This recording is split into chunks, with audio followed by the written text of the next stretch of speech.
The Galaxy Z Fold 8 Ultra finally achieves something no Samsung foldable ever has. For the first time, it could actually outperform Samsung's own Ultra flagship in one of the most important areas. But after looking at everything else the latest leaks reveal, one question keeps coming up. Did Samsung make the Fold 8 Ultra better, or did it simply make the compromises harder to ignore? Let's break it down. Let's start with the biggest upgrade because it's a genuinely impressive one. According to the latest leaks, the Galaxy Z Fold 8 Ultra's inner display is expected to reach 3,600 nits of peak brightness.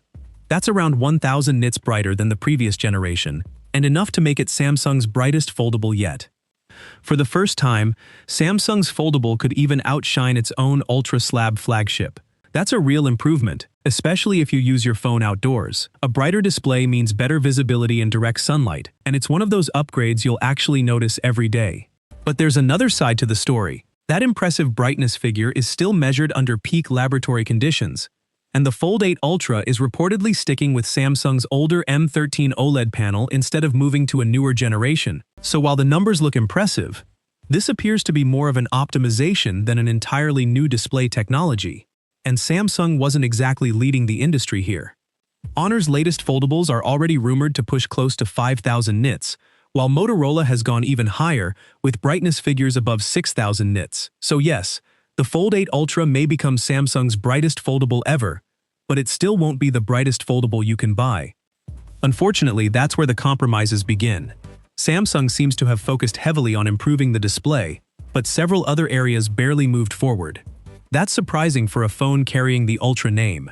Normally, Ultra means getting the very best Samsung has to offer.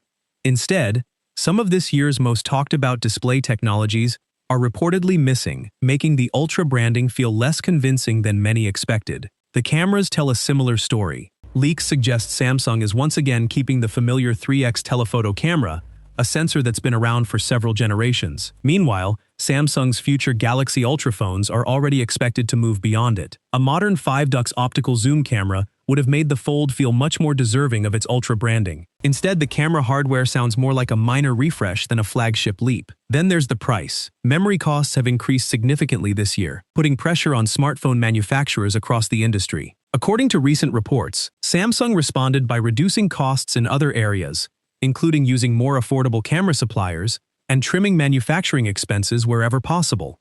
The problem is that customers are still paying premium prices. Samsung may have lowered its production costs, but buyers aren't necessarily seeing more value in return. That same strategy even appears in the Galaxy Z Flip 8. For the first time, Samsung is expected to split processors depending on the region. The US version reportedly gets the Snapdragon 8 Elite Gen 5, while several international markets receive Samsung's own Exynos 2600.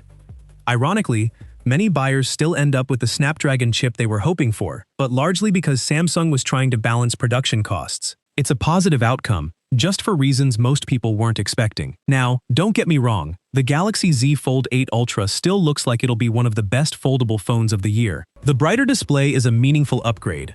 Samsung's software remains among the best in the industry, and the overall hardware is still expected to be excellent. But when you look at the complete package, it also feels like Samsung played this generation unusually safe. Instead of pushing every part of the hardware forward, it seems the company focused on protecting its margins while making just enough improvements to justify another Ultra model. Whether that's enough will ultimately depend on how much you value the brighter display over everything that didn't change. And while everyone's debating the Galaxy Z Fold 8 Ultra, the regular Galaxy Z Fold 8 has already leaked in hands-on photos. And honestly, it might end up being the more surprising phone of the two. You can check out that video right here. I'm GigaGuide, and I'll see you in the next one.